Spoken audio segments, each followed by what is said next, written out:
제가 16장을 여러분 잘 아는 거기 때문에 제가 요약을 해서 얘기를 하고 17장으로 넘어가 17장 속에 하나님이 저에게 주시는 귀한 말씀을 제가 나누려고 그럽니다. 오늘 본문부터가 굉장히 중요합니다. 왜냐하면 오늘부터가 아브라함의 믿음이 점핑을 하기 자라나기 시작을 해요. 그래서 어떻게 하면 내 믿음이 자라나고 내 믿음이 지금 어느 수준에 와 있는지 여러분들이 함께 보셨으면 참 좋겠습니다. 우리가 잘 아는 것처럼 창세기 16장은 아브라함이 하나님의 계획을 받기는 받았어요. 자녀를 주신다 그랬는데 아무리 생각해 봐도 자기 아내 사라가 어린애를 낳지 못할 것 같아 둘이 의논을 하는 것입니다.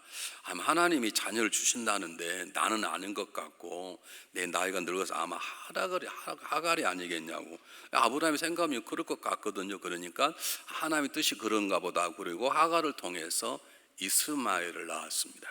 그게 창세기 16장의 얘기입니다.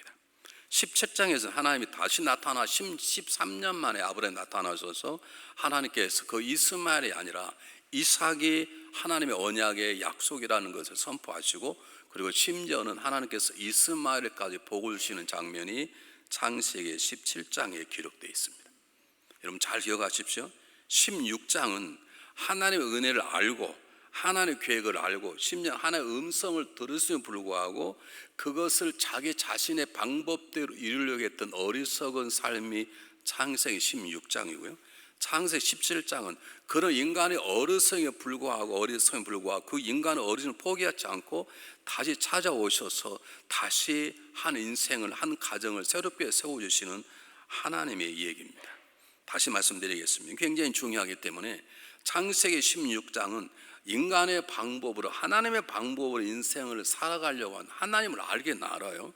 하나님께 영광을 돌리고 싶어요. 교회 성장에 대해서 한 일익을 감당하고 싶어요. 그런데 창세기 16장은 자기 생각대로 자기의 방법대로 교회가 부흥되기를 바라는 것, 내가 내 아내를 행복하게 하고 싶고 내가 내 남편을 잘 존경하고 싶고 자녀를 잘 키우고 싶은데 16장은 자기의 생각대로 세상의 방법대로 가정을 세워나가고 교회를 세워나가는 사람의 모습이라면 창세기 10장은 철두철미하게 하나님의 방법으로 가정을 세워나가고 하나님의 방법으로 교회를 섬기는, 하나님의 방법으로 인생을 살아가는 자의 모습이 창세기 17장에 기록되어 있는 것입니다. 다시 말씀드립니다.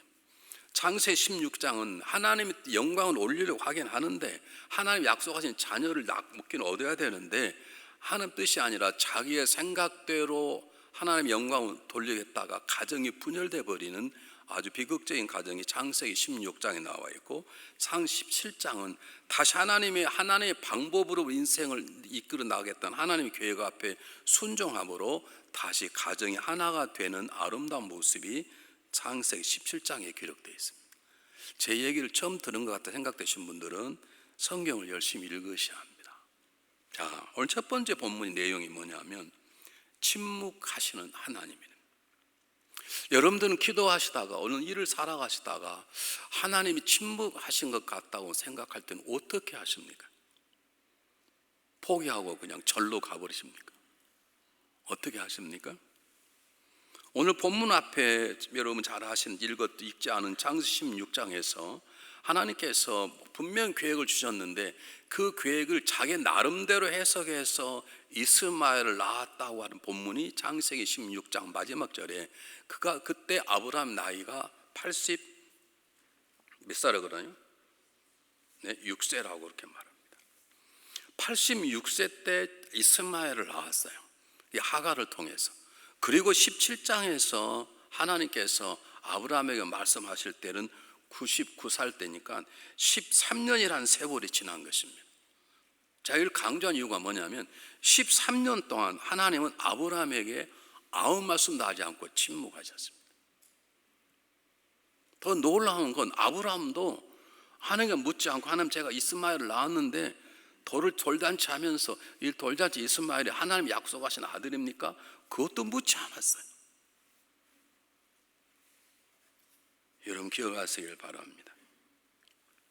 아마 아브라함은 이스마엘을 낳고 하나님 아무 말도 안 하시니까 우리 생각이 맞았나 보다 하고 자기 아내와 이스마엘을 키우는 재미로 13년을 훅 지나버렸을 거예요. 여러분, 우리가 기억해야 할 것이 있습니다. 하나님이 왜 13년 동안 아브라함에게 너 그 이스마엘은 내가 약속한 아들이 아니야 라고 말씀하지 않으셨을까? 우리가 쉽게 알 수 있는 건 하나님은 침묵하면서 아브라함이 스스로 자신의 모습을 돌이켜보기를 원했을 것입니다. 하나님은 우리의 못된 선생님처럼, 못된 우리처럼 잘못하면 그냥 지적하고 당신 고쳐 틀렸어 이렇게 쉽게 지적하는 그런 속 좁은 하나님이 아니라, 하나님은 13년 동안 아브라함이 내가 약속한 하나님이 약속하신 아들이 아니구나라고 스스로 깨닫도록 한 번쯤 생각해 보도록 기회를 13년간 주신 것입니다. 여러분 기억하십시오. 요즘처럼 어려워서 멤버분들이 저에게 목사님 제가 지금 어려워서 기도하는데 기도할수록 하나님께서 말씀하지 않으십니다. 하나님 침묵하십니다. 그런 분들이 저에게 몇 분 계셨어요. 여러분 기억하시기 바랍니다. 하나님이 침묵하시는 이유는 우리들로 하여금 더 하나님 앞에 우리도 침묵하고 하나님 앞에 엎드리기를 바라는 것입니다. 아니 하나님이 침묵하신데 우리가 무슨 할 말이 있다고 떠들고 뭐라고 얘기하냐. 내가 기도했는데 하나님 아무 말씀하지 않으시는 거예요. 그럼 계속 침묵하고 기다려 봐야 되는데, 우리는 하나님 침묵하시면 우리 나름대로 해석해버리고 우리 나름대로 판단해버리고 아마 하나님 뜻을 껄껄껄 하다 우리 죽어가는 인생인 것입니다. 여러분, 하나님은 하나님의 침묵을 통해서 믿음의 사람도 함께 침묵하며 하나님 앞에 기다려주기를 하나님 바라시는 것입니다. 하나님 침묵하실 때는, 내 그런 성실과 기도를 통해서도 그분께서 침묵하고 계실 때는 한 번 더 잠잠히 눈을 감고 귀를 막고 하나님만 바라보는 시간을 갖기를 원하시는 것입니다.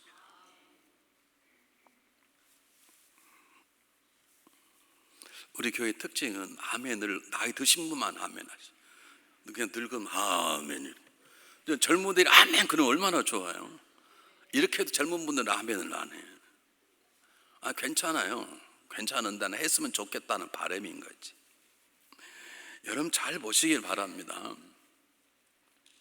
우리가 문제 삼는 건, 우리는 너무 많은 분주한 생활 속에 수많은 소리와 수많은 일로 잠시라도 쉴 수 없는 속에 살기 때문에 우리는 기도하면 금방 하나님 응답하시기를 바라고 쉽게 답을 얻기를 바라는데, 하나님은 정말 중요한 것은 침묵하세요.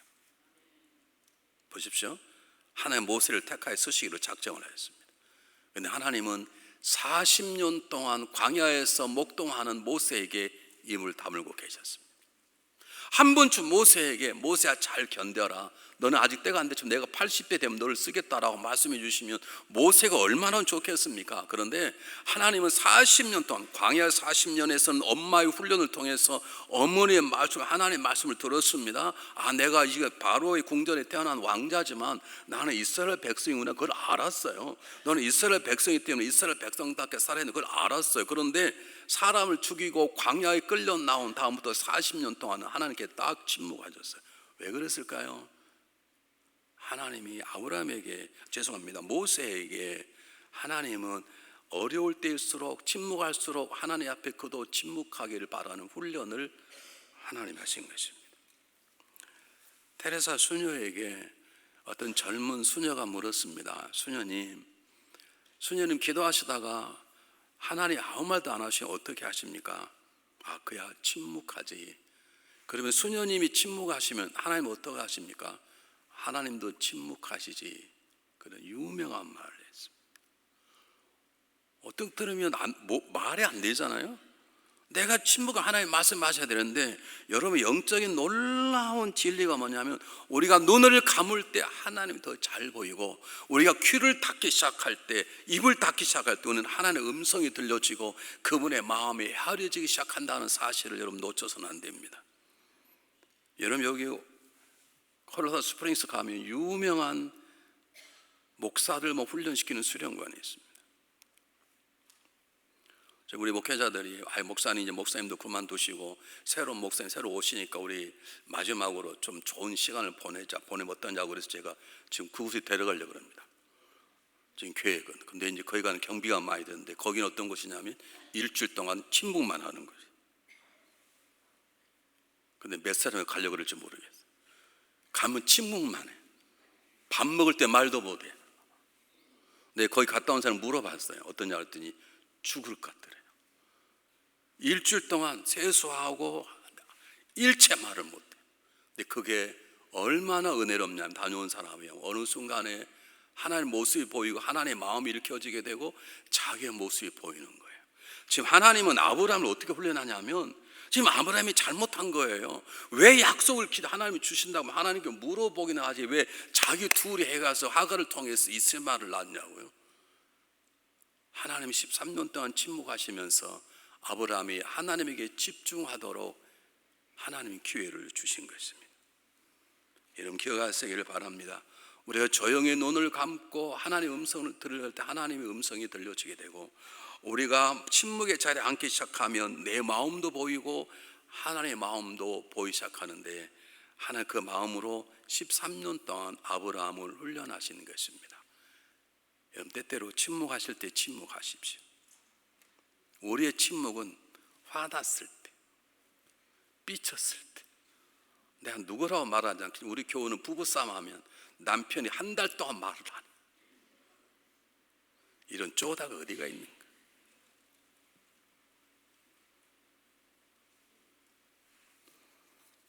여러분 우리는 화가 나고 분노하고 절망하면 침묵하지만 하나님 우리를 사랑하셔서 하나님의 마음을 드러내도록 우리에게 침묵의 시간을 주시고 그분께서 먼저 침묵하시는 것이에요. 제가 목회를 했잖아요. 여러분 제일 힘든 게 뭔지 아십니까? 신방을 많이 하는 날이 제일 힘들어요. 육체가 힘든 게 아니에요. 신방을 많이 하면 이 집 가서 이 말하고 저 말 하잖아요. 근데 어느 날 잠을 자려고 들어 누우면 내가 그 집 가서 왜 그 말 했지?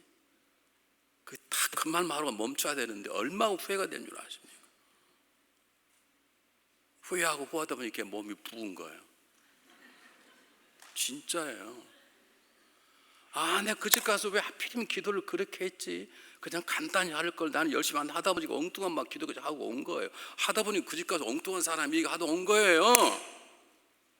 가능하면 입을 다물고 삐쳐서가 아니라 그분의 침묵 속에 나도 동참함으로 하나님의 마음이 무엇인가 진정 읽어내려면 우리가 눈을 감고 귀를 다물 때 우리는 하나님의 마음이 보이고 내 마음도 보이고 하나님의 음성도 들리고 나도 들려지는 귀한 은혜를 경험하게 되는 것입니다.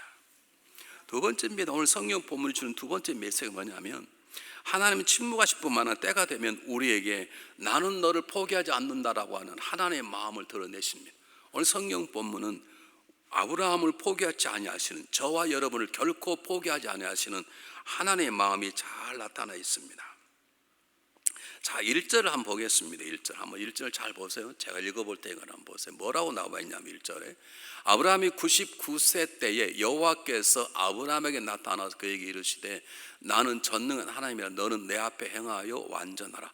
저기서 완전하라는 말은 퍼펙트를 뜻이 말하지 않습니다. 저기 완전하는 말은 전력으로 투구하라. 전력으로 놓으라. 다시 한번 내가 너에게 하고자 하는 일에 내가 너에게 말하고자 하는 이루려고 전력 투구하라고 말하는 거예요. 창세기 6장 3절에 하나님께서 노아도 완전하였다라는 단어를 두 개 나와요. 노아와 지금 아브라함이 쓰는 단어 그 말이에요. 그 말은 무슨 말이냐면 노아에게 내가 너 앞으로 내가 방주를 서게 할 너는 방주를 이제 전력 투구하라. 거기에 합당한 사람의 땅으로 완전하다고 말하는 것입니다. 여러분 생각해 보십시오. 지금 하나님의 뜻이 자기들끼리 짜고 자기 두 사람이 의논해서 하나님이 자녀를 주신다는데 아직까지 당신은 애들 낳을 수 없는 여자가 돼버렸는데 하나님이 아마 당신 하는 게 아니고 하갈인 게배 그리고 이스마엘을 낳아버렸네. 13년을 기다려도 아브라함이 깨닫지 못하는 거예요. 그냥 이스마엘이 좋은 거예요. 그냥 이스마엘 가지고 이거 하나 우리 그때 결정 잘했지. 13년 동안 아무 말씀 안 한 것 보니까 이스마엘이 하나님의 선물인가 봐. 그렇게 쓰러져 있는 아브라함에게 하나님 나타나셔서 일어나 다시 전력 투구하라고 말하는 것입니다. 하나님은 절대로 포기하지 않으십니다. 하나님 절대로 저와 여러분을 떠나지 아니하십니다. 하나님 약속이 무엇이냐면 이렇게 어리석은 잠깐 믿음이 자란 것 같았는데 잠깐 믿음이 자라 애굽을 건너 나와 뛰어나와 하나님께 예배를 드리는 걸 보면 그리고 땅을 찾아내는 걸 보면 그래 사막 지역을 택하여서 참 괜찮아 보이는 것 같은데 근데 아직도 부족한 아브라함의 모습 앞에 하나님은 안 되겠다. 내가 13년을 기다렸는데 나는 널 버려야 되겠다 말씀하지 않으시고, 너는 여전히 어리석고 여전히 내 마음을 모르고 여전히 너 뜻대로 살아가지만 나는 너를 절대로 포기하지 않을 것이야. 나는 너를 지켜낼 거야. 내가 너를 통해 놀래를 할 것이라는 하나님의 사랑에 포기하지 않는 마음을 드러내시는 것입니다. 여러분, 저와 여러분 지금까지 살아오는 것도 하나님의 마음 때문인 것입니다. 한번 보실까요? 17절 18절에 아브라함 모습 한번 보세요. 여러분, 좀 읽어내기도 부끄러워요. 아브라함이 엎드려 웃으며 자식을 주겠다 그러니까 하나님께서 마음속 이르되 내 100세 된 사이 어찌 자식을 낳을까? 사라는 90세에 어찌 출산하리요? 아브라함이 하나님께 이르되 이스마엘이나 하나님 앞에 살기를 원하나이다. 여러분, 웃기지 않습니까? 하나님이 약속을 주시겠다면 그렇습니까? 근데 하나님, 제가 이미 나버려 어떡할까요? 차라리 이렇게 문등에 낫지. 하나님 죄송합니다. 제가 하나님 뜻을 잘 못 깨달아서 제가 지난 하와와 의해간 다음에 아마 하가를 통해서 낳은 줄 알고 그렇게 낳으면 어떡하죠? 이스마엘에 태어났는데 그렇게 해야 되는데 하나님 그냥 하나님 계획이 뭐고 그냥 이스마엘로 하죠. 웃기지 않습니까? 그런데 하나님은 너 웃기냐 너 꼭 그렇게 놀 거야 그러지 아니하시고 말씀하십니다. 뭐라고 말씀하신 거 보실까요? 잘 보십시오. 이 말씀 우리 마음에 새겨야 되기 때문에 저희는 함께 읽겠습니다. 똑같이 읽겠습니다. 시작. 하나님이 이르시되 아니라 내 아내 사라가 내게 아들을 낳으리니 너는 그 이름을 야시사게라 하라. 내가 그와 언약을 세우리니 그 후손의 영원한 언약이 되리라. 지금 아브라함은 이스마엘로 만족하니까 그냥 이걸로 끝내시죠라고 말하는 그 뻔뻔함과 어리석은 앞에 좀 잘한 것 같은데, 조금은 성장한 것 같은데, 근데 여전히 부족한 면이 있는 아브라함에게 하나님은 낙심하다고 말씀하지 않습니다. 포기했다고 말씀하지 않습니다. 마음이 상했다고 말씀하지 않습니다. 정확하게 말씀하십니다. 아니다, 이스마엘이 아니라 앞에 장차 이삭이 태어날 것이다 라고 정확하게 하나님께서 말씀하시는 것입니다. 여러분, 기억하시길 바랍니다. 하나님은 절대로 저와 여러분을 포기하지 않으십니다. 그건 하나님의 마음이십니다. 하나님의 속성이십니다. 한번 보실까요? 민수기 23장 19절, 우리가 많이 외우는 본문입니다. 뭐라고 말합니까? 하나님은 사람이 아니시니 거짓말을 하지 아니하시다. 그는 인생이 아니하시니 그는 후회가 없으시다는 거예요. 그래서 인생이 아니니 후회가 없으시 하신 말씀을 반대 행하신다는 거예요. 한번 똑같이 읽고 아멘 한번 해보겠습니다. 시작. 하나님은 사람이 아니시니 거짓말을 하지 않으시고 인생이 아니시니 후회가 없으시도다. 어찌 그 말씀만을 행하지 않으시며 하신 말씀을 실행하지 않으시리라.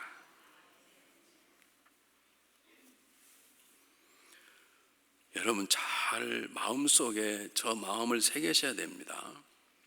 저와 여러분이 어려운 팬데믹 상황을 이기고 오늘 이곳에 와 예배 드리는 것이 우리의 잘남이 아닙니다.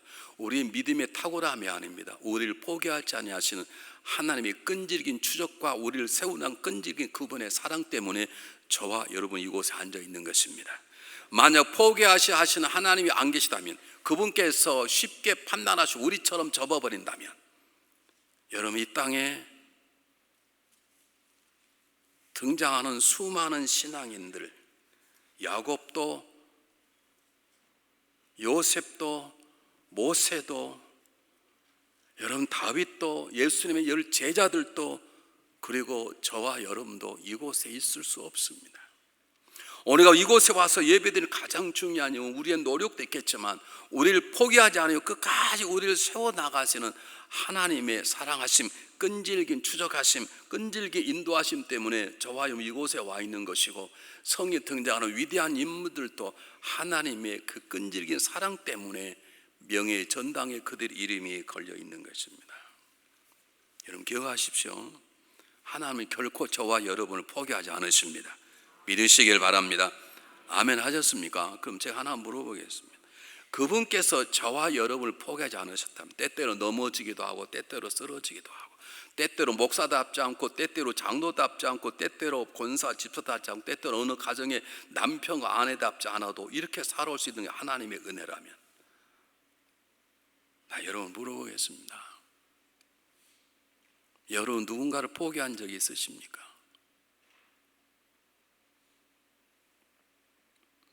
한번 물어보십시오. 혹시 오늘 예배 끝나고 나면 올해 안에 나는 이혼해야 되겠다 그런 마음 갖고 계신 분이 계십니까? 이혼하지 마십시오. 우리를 포기하시는 하나님의 은혜를 받은 자라는 게 우리 진정한 고백이라면, 그럼 몰랐다면 몰라도 우리의 연약한 남편, 연약한 아내, 연약한 자녀, 연약한 목사여 장로임에도 불구하고 그분께서 나를 포기하지 않기 때문에, 포기하지 않으신 그분 때문에 내가 이곳에서 설교를 하고 여러분의 말씀을 듣고 살아간다면, 여러분 남편을 버려서도 안 되고 아내를 버려서도 안 되는 것이에요. 아니, 더 정확히 말할까요? 성도 안에 버리지 마세요. 아멘만 하면 다 가지라는 거 다 버리고 그래. 손 긋고 저 사람 상대하게 안 한다. 안 그런다고 이름 될까요? 내 남편하고 살지만 그냥 살아. 성경에 그런 본문이 어디가 있냐고요. 그건 다 버린 거 똑같은 거예요. 하나님이 저와 여러분을 버리지 지금까지 인도해 주셨는데 우리 마음으로 다 버리고 살아. 적당히 살아. 교회도 이쪽 하면 저쪽이 하고 서로 안 보는 거예요. 식당에 들어가다가 그놈이 있으면 나는 집에 가고 없으면 들어가고.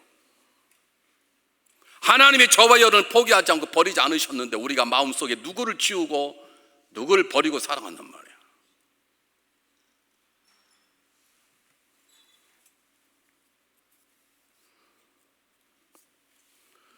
여러분 기억하시기 바랍니다. 하나님께 날 찾아오셔서 내가 너를 포기하지 않은 너는 왜 그 사람을 포기하려 하느냐, 그 음성이 들려오셔야 됩니다. 그래, 나도 I understand. 그 사람 너에게 많은 아픔을 주고 했던 거 안다. 근데 너는 나에게 그러지 않았냐? 내가 너를 포기하지 않은 너는 누구를 포기하고 살아가려고 그러느냐? 근데 사실 맨날 물어볼 사람이 조문수 권사밖에 없는데, 조문수 권사님 그동안 몇 명이를 포기하고 버려본 적 있는가? 다시 주워 담아. 오케이? Look at me. 다시 관계를 회복하셔. 다시 그 사람에게 전화하고 편지하고 잘 살아보겠다고 다시. 왜? 우리가 그렇게 은혜를 받고 살았는데.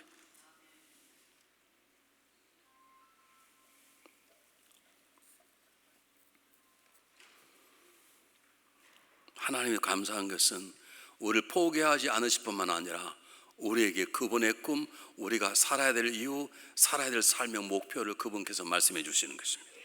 창세기 17장에 언약이라는 단어가 무려 9번이 나와요. 이 말은 무슨 말입니까?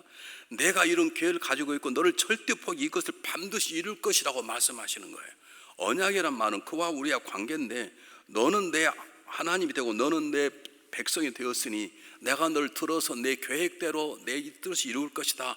이룬다 9번 말씀하시는 것이에요. 내가 이스라엘 너의 백성들을 많이 번성케 할 것이고 만국의 백성의 복의 근원이 되도록 하겠다라고 하나님은 9번씩이나 말씀해 주시는 거예요. 영원한 언약 또는 내 언약이라고 말씀해 주시면서 하나님이 저와 여러분도 하실 일들이 얼마나 뜨거운 일이고 반드시 이루실 걸 그분 이루시는 거예요. 그래서 제일 나쁜 사람이 뭐냐면 자살하는 것이에요. 자살하는 사람 제일 나쁜 거예요. 하나님 우리 포기했지 않은데 왜 우리가 스스로 목숨을 끊고, 왜 하나님 내 남편을 나는 버리려고 그러고 나는 내 자식을 버리려고 싶은데 하나님 버리지 않으시는다는데, 하나님 구체적으로 말씀해 주는 것이에요. 언약이라는 말의 뜻은 내가 너 이런 계획을 가지고 있다 그러므로 제발 꿈을 꾸라는 거예요. 제발 적당히 살라는 거 아니에요. 보통 꿈이 아니에요, 여러분.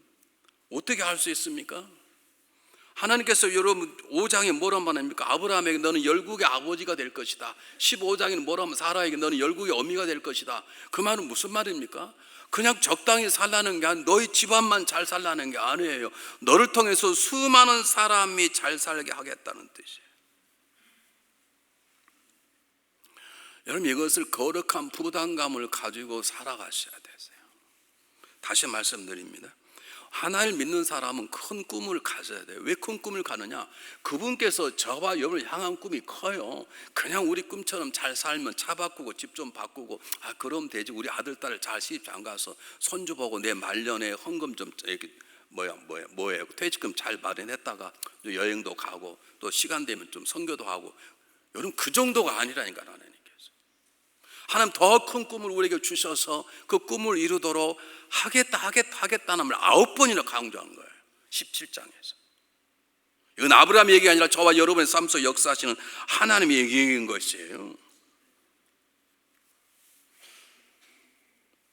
열국의 아버지라고 이름 아브라함을 지은 이유, 아브라함 부를 때마다 너는 너만의 삶이 아니야 그 말입니다. 사라로 부를 때마다 너는 너만의 삶이 아니야, 너는 수만민에게 복을 끼친 아버지야, 복된 근원이라고 강조하는 것입니다. 저와 여러분은 적어도 달라스를 품고 살아갈 사람, 적어도 더 크게 말 적어도 미국을 품고 살아갈 사람이 저와 여러분이라고요. 제가 옛날에 이때 어떤 분이 목사님 뻥이 세군요 그러시더라고요. 진짜로 저에게. 그러면 예수님 뭔데요? 제자를 향해 예수님 말씀하시기를 자기 고향을 떠나본 적도 없는 어부들에게, 자기 고향을 떠나지 못하고 세금을 덩쳐먹고 있는 세리의 마태를 향해 주님 뭐라고 말씀하십니까? 너는 가서 모든 민족으로 제자를 삼아. 이게 말이 됩니까? 아니 자기 고향을 떠나본 적 없고 자기 앞바다를 떠나본 적 없는 제자를 향해서 너는 가서 모든 민족 제자를 삼아 아버지 알고 성령 이름으로 세례를 주어라. 그 내가 말한 모든 분만 아버지 것을 가르쳐 지키게 하라. 그럼 예수님은 뻥쟁이 중에 뻥쟁이인 거예요.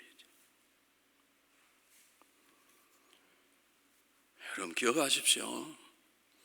하나님께서 우리에게 주시는 꿈은 뭐냐면 너는 너의 행복만 가지고 살아서 안 된다는 것입니다. 나는 행복합니까? 나의 행복에 다른 사람에 영향을 미치지 아니하면 나는 좋을 줄 하나님이 회피하지 않으십니다. 너가 부유하냐? 너의 부함이 다른 사람을 부유하게 않는다면, 너가 강건하냐? 너의 강건함이 다른 사람을 강건하지 않는다면, 너가 자유하냐? 그 자유함이 다른 사람을 자유케 하지 않는다면 그건 하나님의 뜻과 어긋나는 것입니다. 여러분 우리는 그렇게 살아갈 수 있습니다. 우리는 나만의 행복이 아니라 이웃의 행복을 살아갈 수 있습니다. 우리는 내 부유함을 이웃에 나누며 살아갈 수 있습니다. 왜냐하면 우리를 향한 하나님의 꿈이 열방을 품는 꿈이기 때문에 우리는 나만 이렇게 절코 살아갈 수 없어요.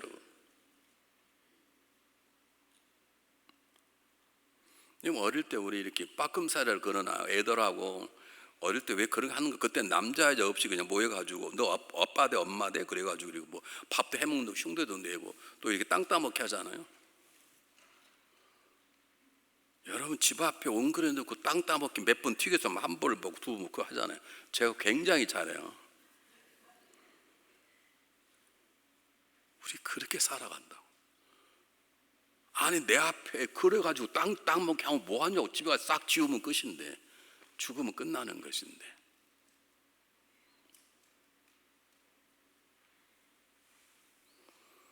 하나님 여러분에게 이 시간 물으십니다. 너 행복하냐? 네, 하나님 은혜입니다. 그 행복을 누구에게 나누었냐? 이렇게 묻습니다. 너 지금 부유하냐? 부유합니다. 하나님 은혜입니다. 하나님 거기 만족하지 않습니다. 너 부유함을 어디 흘러보냈느냐? 이렇게 물어보시는 거예요.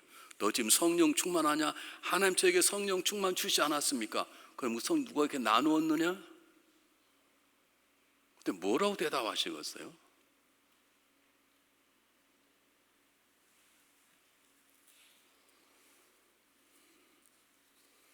그 다음 보실래요?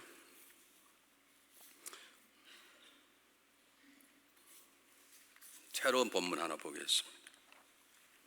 9절 11절 한번 보겠습니다. 하나님 또 아브라함에게 이르되 그런즉 너는 내 언약을 지키고 내 후손도 대대로 지키라. 어떤 언약이 보세요. 너희 중 남자는 할례를 받아라. 이것이 너와 너희 후손 사이 지킬 새 언약이니라. 너희는 포피를 배워라. 이것이 나와 너희 사이의 언약의 표징이니라. 여러분 할례는 저 당시에는 목숨을 거는 것이, 요즘은 뭐 그냥 병원에서 간단히 하고 치료하고 다 마취해가지고 금방 하는데요. 저 당시에는 저게 뭐 마취제가 잘못돼서 인펙션 되면 그냥 죽는 것입니다. 그리고 얼마나 아팠겠어요. 그때는 뭐 마취제가 있으면 뭐가 있습니까? 그 말은 무슨 말이에요? 너 죽을까 하고 내 백성이 되겠냐는 하는 약속입니다. 그렇게 하냐? 그러면 살아갈 때마다 너는 내 백성이고 너는 열국의 아비임을 잊지 말아라 그 말입니다. 몸에다 새깁니다. 하나님 백성이라는 거예요. 할례를 받아란 말은 너의 몸에 새겨라. 그리고 너는 하루에 몇 번씩 일 볼 때마다 나는 하나님의 백성이지, 나는 열국의 복의 통로는 아비로 살아가지라는 것을 보는 거예요. 그걸 하나님이 떠나지 않도록 우리에게 완전히 새기시는 거예요. 너는 내 것이다. 그건 너는 내 마음, 내가 열방을 품고 살아가는 것처럼 너도 세상을 품고 살아가라 라고 아브라함을 세우시는 거예요. 여러분 같으면 아브라함을 세우시겠습니까? 아브라함 그렇게 철없고 자기 마음대로 이스마엘을 낳고 이런 아브라함에게 하나님 나타나서 그렇습니까? 제가 잘못했으면 그래야 되는데 그냥 이스마엘 하면 안 되겠습니까? 이런 쪼다가 어디가 있습니까? 하나님 그걸 쪼다라고 나무라지 않습니다. 내가 너의 몸에 너는 내 것이라고 표시할 것이고 너는 그 몸의 흉태를 볼 때마다 너는 열국의 아비로 살아라 이렇게 말하는 거예요. 여러분 하나님 백성답게 사세요. 째짜게 살지 마시고. 제가 지금 생각하면 제일 부끄러운 게 뭔가 여러 가지가 있는데 정말 부끄러운 것 지금 제일 부끄럽지 않아가 오늘 연세학교 들어가면 이 배지를 달게 되었어요. 근데 배지가 저는 신과대인가 신이라고 써있고 신방과도 신이라고 되어 있어요. 연세대학교 제일 인기 있는 과가 경제학과하고 신방과예요. 신문 방송 굉장히 인기가 있어요. 공부를 최고로 잘해가요. 공부를 제일 못한 사람, 그냥 간 사람은 신학과예요. 저의 신자예요. 근데 꼭 이대생하고 미팅을 하면 꼭 물어보네 이것들이. 그게 무슨 신자예요? 신방과예요? 이렇게 물어보네. 아닙니다. 신학과면 전 그래 본 적이 없어. 아멘. 그럼 받았지. 근데 그런 비가반도인 목사가 되었다니. 이거 하나님 은혜 가지고 무슨 은혜겠어요? 여러분 다 옛날에 다 비겁하게 살았잖아요. 지금은 그렇게 살면 안 된다는 것이 하나님께서 목숨을 걸 너는 이제는 예전처럼 살지 말라. 예전처럼 적당히 있으만 낳지 말고 지금 제대로 나의 백성답게 하나님 용사답게 큰 꿈을 사람답게 살아가라는 거예요. 어떻게 우리 혼자만 잘 삽니까? 어떻게 우리 혼자만 건강하면 되는 것입니까? 어떻게 우리 집만 장사가 잘 되면 되는 것입니까?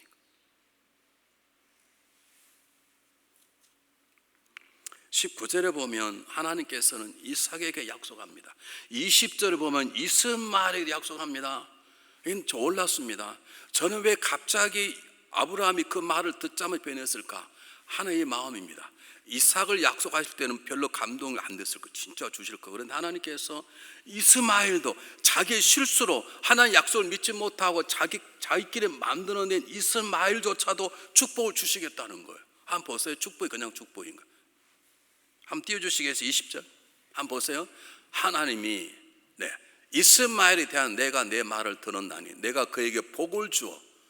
아니 지금 아브라함이 실수로 나한테 복을 주겠다는, 그것도 그냥 준 거 아니에요. 매우 크게 생녀가 번성하여 할지라 그가 12두령을 낳으리 내가 그를 큰 나라가 되게 하리라. 하나님 아브라함의 실수도 복으로 바꿔주신 하나님의 사랑을 보여주시는 거예요. 여러분 우리가 십자가 보혈로 새롭게 변화받았듯이 하나님은 하나님의 사랑으로 아브라함의 실수, 아브라함 이삭조차도 복된 민족으로 만들어 주시는 것이에요. 이 하나님의 사랑 때문에 저와 여러분이 오늘 이곳에 와 있는 것이고 예수 그리스도의 십자가의 사건 때문에 저와 여러분이 믿음의 사람이 되고 집사가 되고 권사가 되고 장로가 되고 목사가 되고 아름다운 가정을 이루어 가는 것입니다.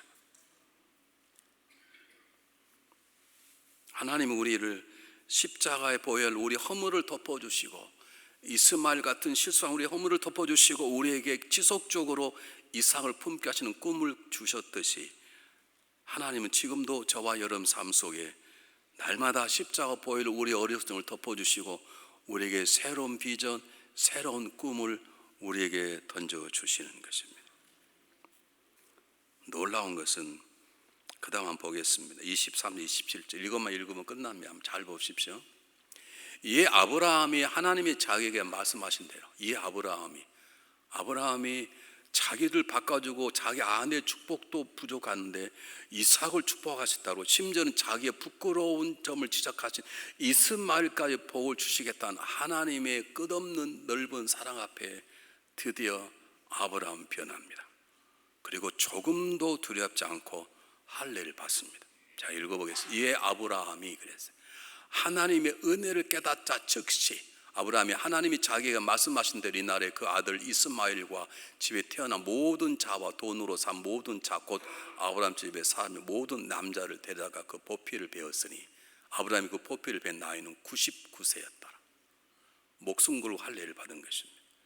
하나님의 은혜를 직접 경험하고 나니까 어리석음에서 이스마엘 낳았던 자리에서 한 단계 자라 이제 이삭을 품는 믿음의 사람으로 성장하는 것입니다. 아브라함은 하나님과 깊은 대화를 통해서 한 걸음 자랐습니다. 자기 어리석음을 놓을 줄 알았습니다. 아, 이스마엘이 아니고 이삭이구나. 그런 자기가 누렸던 꿈을 내려놓고 하나님의 꿈을 새롭게 꾸기 시작한 것입니다. 여러분, 우리는 아브라함처럼 인생을 살아갈 때가 얼마나 많은지 모릅니다. 하나님의 영광을 돌리고 싶습니다. 교회에서 일하고 싶습니다. 내 남편과 내 아내를 위하고 싶습니다. 그런데 그 방법은 하나님께 물어보지 않습니다. 내 마음대로 해버립니다. 이런 그것이 얼마나 교회를 어렵게 하고 하나님의 마음을 아프게 하시는지 아십니까? 우리 하나님께 정말 영광을 돌리고 싶다면 마지막까지 그분의 방법이 무엇인지, 그분의 뜻이 무엇인지 묻는 자리를 놓쳐서는 안 되는 것입니다. 여러분, 우리가 하나님께서 우리를 포기하지 않는 것처럼 우리도 포기하지 않아야 되는 것입니다. 지금도 가슴 아픈 거 몇 분들, 집사님 그렇게 살아서는 안 됩니다.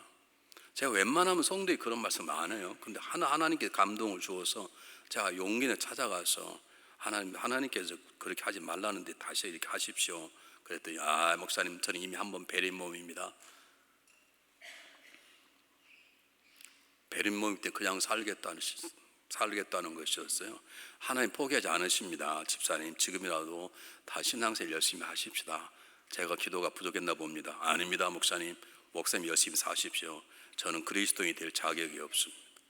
누가 자격 있는 사람이 어디가 있습니까? 아브라함은 부끄러움 자리에 일어납니다. 자기를 아내를 팔았던 자기를 살린 하나님 앞에, 자기 나름대로 이스마엘을 낳아서 이 사람이 되지 않습니다 했던 이 어리석은 앞에 이삭을 주시겠다고 약속하고, 자기 잘못된 자녀인 이스마엘과 축복하신 하나님 앞에 드디어 아브라함은 믿음으로 받아들입니다. 목숨을 걸고 할례를 받습니다. 그리고 하나님의 열국의 아비로 살기를 결정하는 것입니다. 사랑하는 여러분, 이제는 우리도 어려운 팬데믹을 지낸 우리는 이제는 나의 방법을 내려놓고 하나님의 방법을 찾아가야 됩니다. 이제는 나의 소원이 아니라 날 향한 그분의 소원을 품고 살아가야 되는 것입니다. 이제는 이스마엘을 내려놓고 이삭을 달라고 기도하며 그날을 꿈꾸는 아브라함 같은 믿음의 성장이 저와 여러분에게 있어야 될 줄 믿습니다. 기도하겠습니다.